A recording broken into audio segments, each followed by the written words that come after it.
अस्सलाम वालेकुम दोस्तों, उम्मीद है आप सब खैर खैरियत से होंगे। दोस्तों, आज एक मैं ऐसी हस्ती के बारे में आपको बताने जा रहा हूँ जिसको शायद ही कोई मुस्लिम हो जो ना जानता हो, हत्ता कि गैर मुस्लिम भी उन्हें जानते हैं। दोस्तों, तारीख़ में ज़िंदा रहने के लिए क्या ज़रूरी है?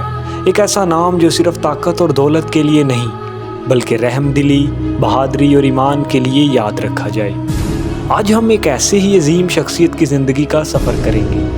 सलाहुद्दीन अय्यूबी के नाम से हम इस अजीम शख्सियत को जानते हैं। एक ऐसे वक़्त में जब दुनिया जंगों में जल रही थी, सलेबी जंगों का तूफ़ान छाया हुआ था और मुसलमान दुनिया तकसीम हो चुकी थी, एक शख्स उठा और उसने ना सिर्फ अपनी कौम को मुत्तहिद किया बल्कि तारीख़ का धारा भी बदल दिया।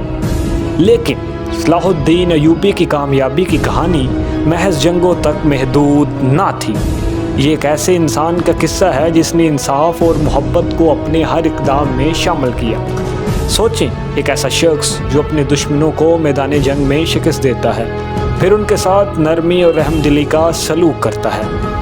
आइए इस अजीम हुक्मरान की कहानी में झांकते हैं और जानते हैं कि वो क्या राज थे जिन्होंने उन्हें फातेह के साथ साथ एक दिल जीतने वाला रहनुमा बनाया। सलाहुद्दीन एक ताकतवर ख़ानदान में पैदा नहीं हुए थे। उनकी इब्तदाई ज़िंदगी उनके वालिद और चचा के साथ गुजरी, जहां उन्होंने जंगी हिकमत अमलियों के साथ साथ रियासत की सियासत का इल्म भी हासिल किया। लेकिन असल चीज़ जो उन्हें दूसरों से मुमताज़ करती थी वो उनका अदल व इंसाफ का गैर मामूली जज्बा था।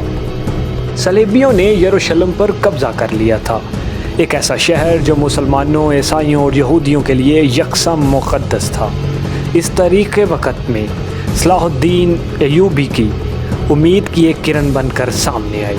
उनके सामने सिर्फ सलेबी जंगों का ख़तरा नहीं था बल्कि अंदरूनी दुश्मनियों और गद्दारियों का सामना भी था।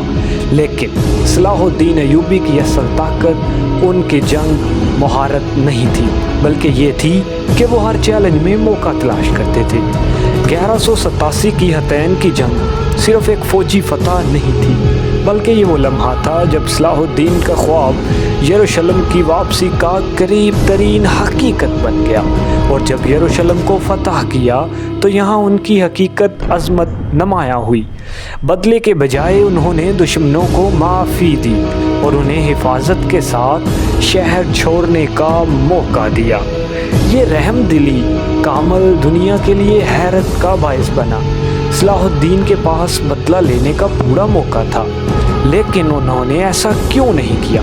क्योंकि उनके नज़दीक अदल और इंसानियत इंतकाम से ज़्यादा कीमती थे। ये वो लम्हा था जिसने उन्हें ना सिर्फ एक फातेह नहीं बल्कि एक इंसान दोस्त रहनुमा के तौर पर अमर कर दिया।